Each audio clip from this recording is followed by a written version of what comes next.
Hi guys, this is Amal Khan and welcome to our new video. आज की इस video में हम कवर करने वाले हैं आपका इंग्लिश माइनर कोर्स जो कि है बीए बीएससी बीकॉम वालों का। एंड ऑलरेडी हमने जो है पार्ट 1 को कवर कर लिया है, ये हमारा पार्ट 2 है। इसमें जो है लगातार ये इसमें जो क्वेश्चन पूछे जाते हैं वही क्वेश्चन हैं। ये बहरहाल 2024 चल रहा है, 2022 का हम देख रहे हैं क्योंकि लगातार ईयर्स में ये क्वेश्चंस हैं ये पुट आउट होते रहते हैं एंड वो क्वेश्चंस सेम होते हैं। आपके सिलेबस में मैं आपको बता दूं कि अंदर की बात कि टोटल इनके पास 400 से 500 क्वेश्चन हैं। 10 क्वेश्चन अलग से होता है, बाकी 90 क्वेश्चन जो होते हैं ये आपके सेम आते हैं। तो मैंने ऑलरेडी 500 क्वेश्चन वो कवर करा लिए हुए हैं। आप जो है चैनल के जो है डिस्क्रिप्शन बॉक्स में जाएंगे, ये वीडियो के डिस्क्रिप्शन बॉक्स में या चैनल के प्लेलिस्ट में जाकर इंग्लिश माइनर करके प्लेलिस्ट है बीकॉम फर्स्ट ईयर का, BA BSc BCom first year करके इंग्लिश माइनर का प्लेलिस्ट है, वहाँ से जाकर आप वीडियो देख सकते हैं। तो बहुत इंपॉर्टेंट क्वेश्चन हमने ऑलरेडी कवर कर लिए हुए हैं। आइए पार्ट 2 में जो है हम चीज़ों को और आगे कंटिन्यू करते हैं क्योंकि 22 क्वेश्चन ऑलरेडी कवर हो चुका है। 23वां क्वेश्चन आपका कह रहा है कि T S. Eliot was awarded the Nobel prize in the year. कौन से साल में टी.एस. एलियट को जो है एलियट को नोबेल प्राइज से सम्मानित किया गया था? तो वो सन कौन था 1948। ऑप्शन ए करेक्ट होगा। अगला क्वेश्चन कह रहा है कि full name of T S. Eliot. जो टी.एस. एलियट है इनका फुल नेम क्या है? Thomas Stearns Eliot. इनका पूरा नाम क्या है? Thomas Stearns Eliot. यहाँ स्ट्रीम है, एक ही जो है एक ही वर्ड का डिफरेंस है, लेकिन आपको ये गलती नहीं करना है। स्ट्रीन नाम है इनका, थॉमस स्ट्रीन एलियट। बहुत इंपॉर्टेंट क्वेश्चन है ये। जो क्वेश्चन है ये लगभग हर ईयर में पूछा जाता है कि what is the full name of T S. Eliot. तो क्या है इनका full name? Thomas Stearns Eliot. आगे बढ़ते हैं। अगला क्वेश्चन कह रहा है who is known as the bed of Bengal. मतलब बेड ऑफ बंगाल के रूप में किन्हें जाना जाता है? तो रविंद्रनाथ टैगोर को, क्योंकि ये जो है कहाँ से आते थे? बंगाल की खाड़ी की उस साइड से आते थे, मतलब बंगाल की खाड़ी के पास से आते थे, तो इसलिए इन्हें जो है नाम दिया गया बेड ऑफ बंगाल। तो रविंद्रनाथ टैगोर को जो है इस नाम से जाना जाता है। इंपॉर्टेंट क्वेश्चन है आपका। अगला क्वेश्चन कह रहा है Sarojini Naidu was born in. जो सरोजिनी नायडू थे इनका जन्म कब हुआ था ये आपसे पूछ रहा है। तो इनका जन्म कब हुआ था? 1879 में जो है इनका जन्म हुआ था सरोजिनी नायडू का। इंपॉर्टेंट क्वेश्चन है। अगला क्वेश्चन कह रहा है are K Narayan mother tongue was. मतलब इनकी जो मातृभाषा थी आर के नारायण की वो क्या थी? मातृभाषा इनकी क्या थी? तो करेक्ट आंसर क्या होगा? Option C Tamil. इनकी मातृभाषा क्या थी? तमिल। अगला क्वेश्चन कह रहा है आपका the first Nobel of R K Narayan was. जो आर के नारायण थे इनका सबसे पहला नोबेल इन्होंने कौन सा लिखा था? तो स्वामी एंड फ्रेंड्स इनका जो है सबसे पहला नोवेल है। ऑप्शन सी करेक्ट होगा। अगला क्वेश्चन कह रहा है who wrote novel untouchable. Novel untouchable जो है इसको लिखने वाले कौन है? तो करेक्ट आंसर ऑप्शन ए हो जाएगा। मुल्क राज आनंद ने जो है नोवेल अनटचेबल को लिखा है। बहुत ही इंपॉर्टेंट क्वेश्चन है ये भी आपका। अगला क्वेश्चन कह रहा है कि जो है सुजाना अरुंधति रॉय जो है इज एन, वो थी इंडियन थी या फिर ब्रिटिश आर्टिस्ट थी, अमेरिकन थी? इनके नाम से सुजाना अरुंधति रॉय लग रहा है कि ब्रिटिश एंड इंग्लिश का हिंदी का एक मेल है, लेकिन ये जो है ये कहाँ की आउटर थी? इंडिया की। तो ऑप्शन ए करेक्ट हो जाएगा। अगला क्वेश्चन कह रहा है Arundhati Roy won the man booker prize in the for fiction in. Fiction जो है मैन बुकर प्राइज इनको कब मिला? तो कौन से साल में मिला था? 1997 में जो है अरुंधति रॉय को मैन बुकर प्राइज से सम्मानित किया गया था। अगला क्वेश्चन कह रहा है what is the full name of Salman Rashid. Salman Rashid का फुल नेम क्या था ये आपसे पूछ रहा है। तो इनका फुल नेम क्या था? इनका फुल नेम था सर मोहम्मद सलमान रशीद। जो है ऑप्शन आपका सी करेक्ट हो जाएगा। सर मोहम्मद सलमान रशीद इनका पूरा नाम था। ऑप्शन सी करेक्ट हो जाएगा। अगला क्वेश्चन कह रहा है 33 नंबर का कि Salman Rashid was born in. इनका जन्म कब हुआ था? तो इनका जन्म कब हुआ था? 1947 में हुआ था। जब हमारा देश आज़ाद हो रहा था तभी इनका जन्म हुआ था। 1947 में इनका जन्म हुआ था सलमान रशीद का। आगे बढ़ते हैं। अगला क्वेश्चन कर रहा है the boy who came to see me yesterday was my friend. यहाँ से आपका जो है ग्रामर चालू हो रहा है। तो यहाँ क्या भरा जाएगा? द भरा जाएगा, यही आपसे पूछेगा। तो ये ग्रामर के क्वेश्चन है। देख लीजिए एक बार फिर से क्वेश्चन कि boy who came to see me yesterday was my friend. अब वहाँ आप द भरेंगे, एन भरेंगे, ए भरेंगे या फिर इनमें से कोई नहीं। तो वहाँ क्या भरा जाएगा? The boy. जब ए एन जो है एक एडजेक्टिव जब होता है तब वहाँ लगता है। बाकी द जो है इस तरीके के वर्ड सेंटेंसेस में लगता है, जैसे the boy, they are going, या फिर the sun, the moon, the river, the Ganga, तो इसमें लगता है। इसलिए जो है यहाँ द का यूज होगा। आगे बढ़ते हैं, अगला क्वेश्चन कर रहा है डॉट रामायण इज यहाँ इन नहीं रहेगा, इज रहेगा।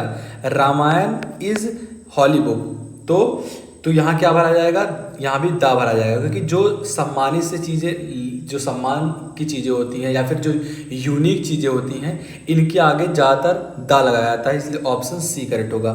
अगला क्वेश्चन कह रहा है आपका, अगला नंबर क्वेश्चन कि सी केम हेयर एट 9 o'clock। पढ़ने से पता चल जाता है कि यहाँ क्या भरा जाएगा, तो यहाँ क्या भरा जाएगा, एट, तो सी केम एट 9 o'clock, ऑप्शन जो है आपका ए करेक्ट हो जाएगा।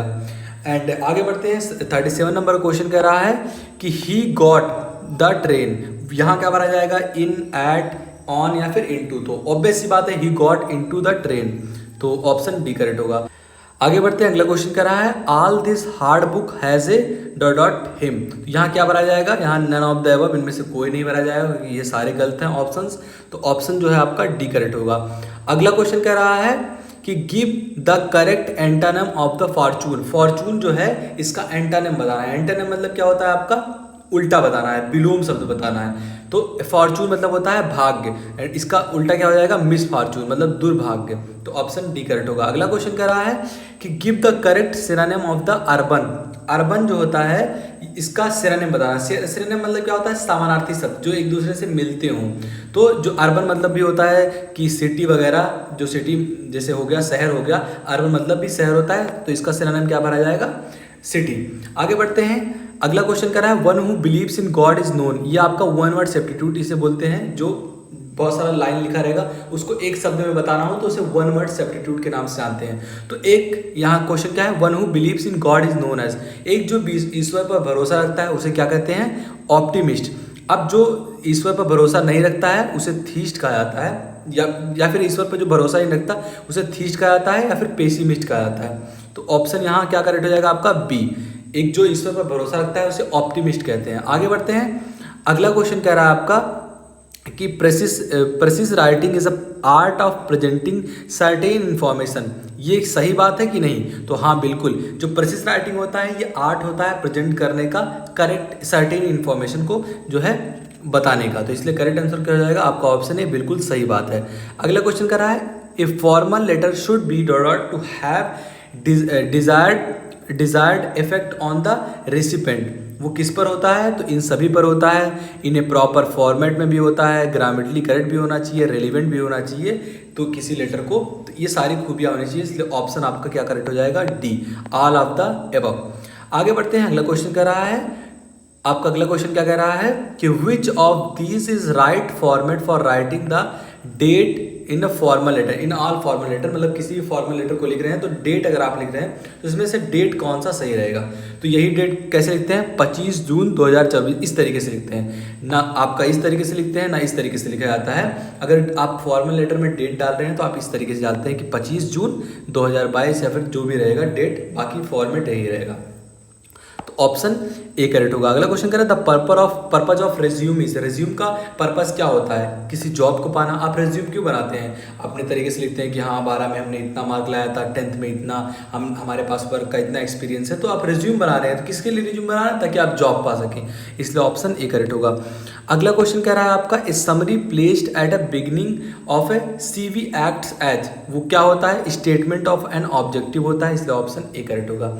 अगला क्वेश्चन कर रहा है what is the correct way to write the subscription in a formal letter, जो सब्सक्रिप्शन होता है फॉर्मल लेटर में लिखने का क्या होता है, तो आप क्या कहाँ शुरू करेंगे, योर फेथफुली, यहाँ से शुरू करते हैं, मतलब सब्सक्रिप्शन मतलब आप शुरू में चालू करते हैं तो योर फेथफुली अपना नाम वगैरह डालते हैं, तो इस तरीके से जो है फॉर्मल लेटर में आप सब्सक्रिप्शन को लिखते हैं। अगला क्वेश्चन कह रहा है what is the written at the top of editors letter on the left side, editor letter जो होता है उनके जो है लेफ्ट साइड पे यहाँ पे क्या लिखा होता है, तो सेंडर्स नेम, जो भेजता है पत्र को उनका नाम यहाँ लिखा होता है, इसलिए ऑप्शन जो है आपका ए करेक्ट हो जाएगा। तो इस तरीके से जो है आप चीज़ों का पता लगा सकते हैं, लेटर के बारे में आपको जानना जरूरी होगा, एंड जो है आपको ग्रामर आना चाहिए, तभी जो है आप इंग्लिश माइनर का जो है सब्जेक्ट पास कर सकते हैं, क्वालिफाई कर सकते हैं। आगे बढ़ते हैं। अगला क्वेश्चन कह रहा है आपका कि which of the following should not be mentioned in resume. इनमें से कौन सा है जो कि रिज्यूम में मेंशन नहीं होना चाहिए। तो एड्रेस भी मेंशन होना चाहिए, एक्सपीरियंस भी मेंशन होना चाहिए, आप किस देश में रहते हैं, नेशनैलिटी भी मेंशन होना चाहिए, लेकिन एज की वहाँ कोई ज़रूरत नहीं होती, इसलिए ऑप्शन डी करेक्ट होगा। अगला क्वेश्चन कह रहा है to get help with the writing of a professional resume we can use. हम यूज़ कर सकते हैं किसका, ऑल ऑफ द अबव का। हम बुक्स का यूज़ कर सकते हैं, इंटरनेट का यूज़ कर सकते हैं, आर्टिकल्स का यूज़ कर सकते हैं, इसलिए ऑप्शन आपका डी करेक्ट होगा। अगला क्वेश्चन कह रहा है आपका what do you mean by phrase. Phrase से जो है आप क्या समझते हैं। तो फ्रेज क्या होता है, different part of speech used with different prepositions giving the sense other than the literature. मतलब लिटरेचर साउंड ना करे, डिफरेंट प्रीपोजिशन एंड डिफरेंट जो है sense part of speech use करके आप सेंटेंस को बनाए तो वो फ्रेज होता है। लिटरेचर की तरह से जो है साउंड नहीं होना चाहिए, नहीं तो आपका लिटरेचर में आ जाएगा। ये किसकी तरह साउंड होना चाहिए, उसमें तमाम तरीके के जो है पार्ट ऑफ स्पीच होना चाहिए, प्रीपोजिशन होना चाहिए, तो वो फ्रेज हो जाता है। ये करेक्ट डेफिनेशन है फ्रेज का। आगे बढ़ते हैं। अगला क्वेश्चन कह रहा है what is the meaning of idiom. Idiom आपके सामने दे रहा है, इसका मीनिंग क्या होता है। टू बोरी द हैकेट, मतलब इसका मतलब क्या होता है, टू सेटल द डिस्प्यूट। इसका क्या मतलब होता है, टू सेटल द डिस्प्यूट, मतलब मामले को सलटा देना। तो ऑप्शन बी करेक्ट हो जाएगा। अगला क्वेश्चन कह रहा है what is the meaning suggest by the use of phrase. या आपके सामने फिर से एक फ्रेज दिया गया है, कह रहा है टू डाई इन हार्नेस, मतलब टू डाई ऑन ड्यूटी। मतलब हार्नेस मतलब क्या होता है कि मतलब जल्दबाजी में मरना। तो इसका जो है मीनिंग क्या हो जाएगा, to die on duty. Option A correct हो जाएगा। अगला क्वेश्चन कह रहा है एंटोनिम ऑफ प्रॉस्पेरिटी। प्रॉस्पेरिटी मतलब क्या होता है, समृद्धता। इसका जब हिंदी लिखेंगे तो समृद्धता होता है। इसका एंटोनिम बताना मतलब विलोम बताना है, तो इसका विलोम क्या हो जाएगा, एडवर्सिटी। मतलब जो है प्रॉस्पेरिटी मतलब होता है समृद्धता, इसका मतलब क्या हो जाएगा जो है कि नीचे गिराने वाले, मतलब गरीबी की तरफ नीचे गिराने वाले को जो है एडवर्सिटी कहते हैं, मतलब दरिद्रता कहा जाए। तो ऑप्शन जो है आपका सी करेक्ट हो जाएगा। अगला क्वेश्चन कह रहा है what is the synonym of the word जो है आपका मैग्नेटी का जो है आपको जो है बताना है कि इसका सिनोनिम क्या है, समानार्थी शब्द क्या है। तो इसका क्या हो जाएगा, हार्डनेस। ऑप्शन ए जो है करेक्ट हो जाएगा। तो इस तरीके से हमने 55 क्वेश्चन आपके कवर कर लिए हैं। 22 से जो है 55 क्वेश्चन तक कवर कर लिया। आई होप आपको वीडियो पसंद आएगा। वीडियो पसंद आए तो लाइक करना। आगे के पार्ट देखने के लिए अपने दोस्तों में जरूर शेयर करें ताकि उन्हें भी इन्फॉर्मेशन मिल सके। मिलते हैं आपसे अगली वीडियो में, तक के लिए बाय बाय।